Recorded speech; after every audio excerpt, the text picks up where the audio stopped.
Yang kedua, saya salah satu jubir Pak Jokowi Ma'ruf 2019. Justru saya sebagai pendukung pemerintah, saya tidak minta jadi komisaris, saya tidak minta jadi staf khusus, tenaga ahli dan lain-lain. Tapi saya bekerja cari makan sebagai seorang lawyer. Maka saya menjadi seorang pengkritik yang tajam terhadap berlangsungnya pemerintahan dan penerapan undang-undang. Itu poin yang kedua. Jadi jangan disesat-sesatkan itu. Yang ketiga, saya sudah mendengar, menyaksikan, melihat secara utuh penjelasan dari Kabid Humas Polda Metro. Sahabat saya, abang saya, Bang Yusri Yunus, yang sesungguhnya beliau pun tahu tentang kasus ini. Karena saya pernah curhat kepada beliau tentang kasus ini. Agar bisa dicarikan solusi supaya persoalan ini bisa diselesaikan dengan baik. Sobat Fakta Bang Pin, ketemu lagi dengan Bang Pin yang terus mengabarkan fakta viral seputar selebritas tanah air yang terus saja bikin berita, dan dengan berita mereka tetap eksis di ranah media. Kali ini kita mengabarkan berita soal yang lagi ramai, yakni penangkapan Dr. Richard Lee yang diduga atas laporan dari Kartika Putri.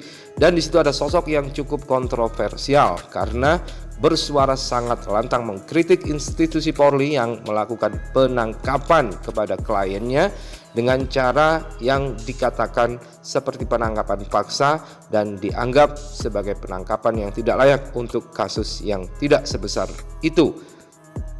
Bahkan dianggap seperti menangkap teroris. Nah gini nih, nampak Razman Arif Nasution bersama istri dari Dr. Richard Lee datang ke Polda Metro Jaya. Nah apa sajakah yang dikatakannya? Fakta-fakta apa lagi yang diungkap oleh Razman Arif Nasution? Yuk kita simak keterangan dari Razman Arif Nasution yang menjadi pengacara Dr. Richard Lee. Bahkan dalam keterangannya ini, Razman Arif Nasution juga mengaku pernah menjadi pendukung dari Jokowi Ma'ruf dan juga pernah membela institusi Polri saat melawan KPK. Nah, bagaimanakah keterangan dari Razman Arif Nasution? Yuk simak fakta Bang Pin kali ini. Like, subscribe, dan komennya ditunggu. Dan jangan lupa selalu ada doa dalam setiap lentikan jarimu.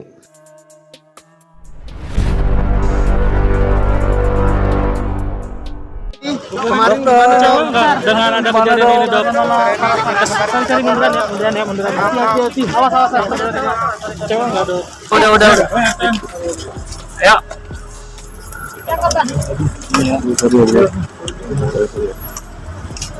Sekarang gimana? Agak serum ya lah. Minus dulu bang, serum. Assalamualaikum warahmatullahi wabarakatuh. Salam sejahtera bagi kita sekalian. Terima kasih rekan media yang sudah hadir dan menunjukkan. Alhamdulillah saya dengan Ibu Dokter ini, istrinya Dokter Richard Lee, baru sampai dari Palembang. Kita langsung ke sini. Saya ingin tahu tentang keadaan klien saya karena tadi malam klien saya jam 10 menelpon dengan menggunakan handphone pihak penyidik dan beliau minta untuk saya dampingi dan beliau tidak mau di BAP sebelum saya datang. Jadi bagi saya tidak ada masalah karena ini adalah pelayanan kepada klien saya, maka saya datang. Nanti saya akan berdiskusi di dalam tentang jam berapa dimulai dan apa besok kita lakukan BAP lanjutan. Itu poin pengantar ya. Yang kedua, saudara-saudara, saya ingin tegaskan bahwa posisi saya Razman Arif Nasution murni sebagai lawyer profesional yang sedang membela kliennya. Jadi jangan ada bahasa-bahasa yang mengatakan saya teriak-teriak. Jangan ada bahasa-bahasa yang mengatakan saya melawan institusi Polri. Itu bahasa yang menyesatkan. Jejak digital saya masih terang benderang. 2016 saya adalah pembela pimpinan Polri yang ditersangkakan KPK. Yang kedua, saya salah satu jubir Pak Jokowi Ma'ruf 2019. Justru saya sebagai pendukung pemerintah, saya tidak minta jadi komisaris, saya tidak minta jadi staf khusus, tenaga ahli dan lain-lain. Tapi saya bekerja cari makan sebagai seorang lawyer. maka saya menjadi seorang pengkritik yang tajam terhadap berlangsungnya pemerintahan dan penerapan undang-undang. Itu poin yang kedua. Jadi jangan disesat-sesatkan itu. Yang ketiga, saya sudah mendengar, menyaksikan, melihat secara utuh penjelasan dari Kabid Humas Polda Metro. Sahabat saya, abang saya, Bang Yusri Yunus, yang sesungguhnya beliau pun tahu tentang kasus ini. Karena saya pernah curhat kepada beliau tentang kasus ini, agar bisa dicarikan solusi supaya persoalan ini bisa diselesaikan dengan baik. Saya sangat menyesalkan sikap dari penyidik yang tidak menjelaskan secara utuh tentang apa yang mereka lakukan kepada klien saya. Kalau tadi ada bahasa dari Bang Yusri Yunus yang mengatakan bahwa ada 2-3 kali untuk dimintai atau dijadikan atau dipanggil atau akan dilakukan satu perdamaian dengan Kartika Putri. Itu sebelum saya sebagai kuasa hukum. Setelah saya menjadi kuasa hukum, saya sudah bertemu dengan Kasubditnya, yaitu saudara Dani pada waktu itu yang sudah pindah. Saya bertemu dengan saudara Khairuddin yang juga kanit, karena saudara Charles pada waktu itu sedang sakit. Saya sudah membangun komunikasi dengan pihak-pihak terkait. Sebagai orang yang mendukung institusi Polri, saya sudah lakukan pendekatan-pendekatan yang sifatnya wajar, pantas, dan tidak melanggar hukum. Saya bahkan sudah mengajukan surat agar handphone klien saya yang bukan tersangka, ingat ya, yang bukan tersangka, yang diserahkan dengan niat baik, diserahkan dengan sukarela, untuk diserahkan, itu pun tidak dijawab lebih dari 1 bulan. Saya datang ke Polda Sumatera Selatan untuk melihat perkembangan laporan klien saya, Dr. Richard Lee dan David Lee, terhadap Kartika Putri. Di sana mulai berjalan dan alhamdulillah akan dilakukan gelar. Prinsip saya adalah bagaimana Kartika Putri dengan Richard Lee bisa berdamai. Itu sudah saya lakukan. Saya datang ke Kasubditnya, saya jelaskan tadi. Saya ketemu dengan Khalid. Saya bahkan sudah mengirim surat. Saya minta dimediasi untuk perdamaian, tapi tidak satu pun penyidik menghubungi saya tentang perkembangan keinginan itu. Bahkan mereka mengatakan, Bang Rasman, kalau bisa abang lah yang akan meminta perdamaian. Itu pun saya lakukan. Saya bicara, saya WA Kartika Putri, tapi Kartika sepertinya tidak mau. Pertanyaan saya, apa sih yang mendasar dalam persoalan ini? Ini hanya persoalan Kartika Putri dengan persoalan seorang Richard Lee. Sampai heboh sebegini gaduh, dijemput klien saya ke Palembang, dibawa jalan darat, dan saya dibohongi. Kenapa dibohongi? Jam 7 kemarin pagi, saya masih di Hotel Ciputra Semarang. Saya sudah terjadwal akan ke Palembang, menangani kasus lain sekaligus dengan Dr. Richard Lee. Akan saya tanyakan perkembangan di Polda Sumsel. Alhamdulillah, tadi pagi saya diterima oleh Pak Kapolda langsung, Pak Eko. Di sana insya Allah akan bergulir kasus itu secara fair. Saya lihat siapa yang akan mengintervensi. Apa yang saya mau katakan? Bahwa ketika saya dihubungi jam 7 pagi, saya berbicara dengan saudara Charles Kanit.